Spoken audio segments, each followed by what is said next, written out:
எப்படியோ ரவியும் பல குரல் இதை பண்ணிருக்க போறதுல என்ன மீனா? நம்ம நல்லா இருக்கணும்னு நினைக்கிறவங்க அவங்க. அதான் நானும் சொல்றேன், இவங்க இல்ல. ஆனா டேய், நீ ஊருக்குள்ள எல்லார்கிட்டயும் வம்பிழுத்து வச்சிருக்க. அதுல எவனாவது அதுக்கு வீட்டுல இருக்கவங்க எல்லாம் கேள்வி கேட்டுட்டு இருக்க? அதான் சொல்றேன்ல, வெளில இருக்கவன் தான் அதை பண்ணிருக்கான். ஆனா சாவி இந்த வீட்ல இருந்து தான் போயிருக்குது. அது யாருன்னா ஏங்க இவனுங்க என்ன அப்படி பாக்குறான்? அப்ப நான் தான் கொல்ல பார்த்தேன்னு சொல்ல வரானா? உங்களுக்கு என்ன பிடிக்காதுன்னு தெரியும். நான் எந்த காலத்துல நீங்க இப்படி பண்ண மாட்டீங்கன்னு எனக்கு தெரியும். ஒருவேளை டேய் அண்ணா, என்னடா என்ன சொல்றியா? உன் கார் பிரேக் வர புடிங்கி விட்டா எனக்கு என்னடா ஆக போகுது? நான் கிரிமினலா? ஐ அம் a businessman. டேய் முத்து, என்ன இருந்தாலும் இவன் நம்ம அண்ணன்டா, இவன் அப்படிலாம் பண்ண மாட்டான். அதுவும் கரெக்ட் தான். அதுவும் இல்லாம உனக்கு அவ்வளவு தைரியம் எல்லாம் இல்ல. மீனா, என்ன உங்க புருஷன் நான் தான் பண்ணேன்னு சொல்ல வராரா? அவர் அப்படியெல்லாம் எதுவும் சொல்லவே இல்லையேங்க. அப்புறம் ஏன் என்ன அப்படி பாக்குறாரு? ஏற்கனவே எனக்கு ஏகப்பட்ட பிரச்சனை. இதையே எப்படி சமாளிக்கிறதுன்னு நான் தெரியாம இருக்கேன். உனக்கு என்னடி பிரச்சனை? உன்னை நம்பின எனக்கு தாண்டி பிரச்சனை. பாக்குறீங்கல்ல, ஆண்டி கிட்ட நான் தினமும் திட்டு வாங்கிட்டு இருக்கேன். ஆணில மாட்டிருக்கிற கார் சாவியை நான் எதுக்கு எடுக்க நான் போறேன்? ஆணில மாட்டேன்னு சொல்லவே இல்லையே. இல்ல, என் சாவி ஆணில இருந்தா எடுத்தாங்கன்னு நான் சொல்லவே இல்லையே. அப்புறம் எப்படி உனக்கு தெரிஞ்சது? அது எப்பவுமே வெளியில இருந்து வந்தா ஆணில தானே மாட்டுவீங்க. அதெல்லாம் வழக்கமா நடக்கிறதுதான். நான் அதான் சொன்னேன். அதுக்கும் உடனே சந்தேகப்படுவீங்களா? மனோஜ், என்ன மனோஜ் இது? டேய் அவன் என்ன இப்படி பண்ண போறா? அதுக்கு இல்லடா, யார் மனசுல என்ன இருக்குன்னு இப்பெல்லாம் தெரியறதே இல்ல. நம்ம எப்போ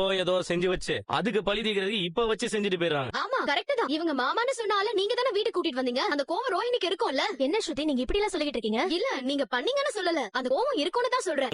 அதான் நானும் சொல்றேன், ஒருவேளை அதுக்கு பழி வாங்குறதுக்குன்னு ஏதாவது பண்ணிருக்கலாம்ல. என்ன பேசிட்டு இருக்கீங்க முத்து நீங்க? அதுக்காக இந்த மாதிரி மோசமான வேலையில யாராவது செய்வாங்களா? என்ன பார்த்தா என்ன கொடுமைக்காரி மாதிரி தெரியுதா உங்களுக்கு? அங்கிள் பாருங்க இவர் என்ன சொல்றாருன்னு. முத்து விடுறா, நம்ம வீட்டுல யார் அப்படி பண்ண போறான்? வெளியிருந்து கூட யாராவது சாவி எடுத்துருக்கலாம்ல. இல்லப்பா, நம்ம வீட்டுல இருந்தாப்பா சாவி வெளில போயிருக்கு. அது மட்டும் எனக்கு நல்லா